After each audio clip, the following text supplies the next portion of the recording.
Hebu niambie, upo kwenye ndege kisha ukabahatika kuchungulia kwa dereva kule au rubani, ukamuona namna hii, yani kaachia usukani, kaachia kila kitu, halafu pipa linakwenda tu mwenyewe, roho itakuruka kiasi gani?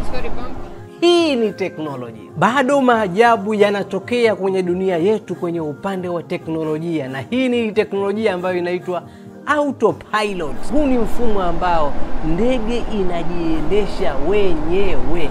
Inafanya kazi kivipi?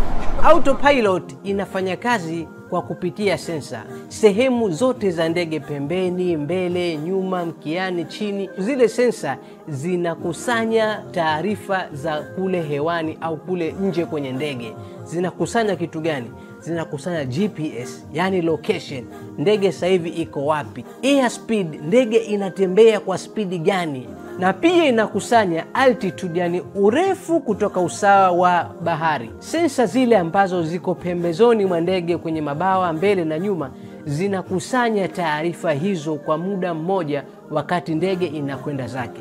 Ikisha taarifa hizo inazifanya nini? Taarifa hizo inaziingiza moja kwa moja kwenye ndege, kwenye kompyuta ya ndege, na kompyuta ya ndege inazichakata taarifa zile wakati huku ndege inakwenda. Sasa taarifa hizi zikifika kwenye kompyuta ya ndege, kwa haraka sana kompyuta inazisoma zile taarifa, na ikigundua tu kama kuna tatizo, yani ndege imetoka kidogo kwenye njia, inarejesha moja kwa moja kwenye njia yake. Hii ni wazi kwamba ukisha iseti tu mashine, unaweza kutoka hapa mpaka Marekani na ndege ikaenda zake bila ya kugusa kifaa chochote kwa rubani.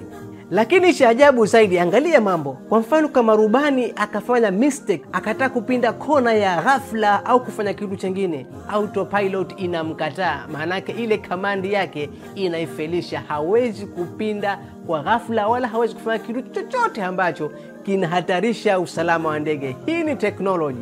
Autopilot inakwenda kama namba zilivyopangiwa, na hii autopilot mara nyingi wanaweka wakifika kwenye anga za juu, kuanzia futi labda 28,000 na kuendelea. Huko ndo wanaweka autopilot kwa sababu huko ni mwendo wa kuteleza tu. Okay, mwana teknolojia, siku ukiingia kwenye ndege ukamkuta rubani hana habari kabisa na ndege linajiendesha, no, usiruke roho baba. Hiyo ni autopilot technology inafanya kazi yake. Hilal Zinjibari Technology, kazi yangu ni kukwambia mambo ambayo huambiwi. Ikiwa ndo kwa mara ya kwanza unaangalia video hii, usisahau kusubscribe, na kama una swali lolote unaweza kuja kwenye sehemu ya comment ukaja kuuliza.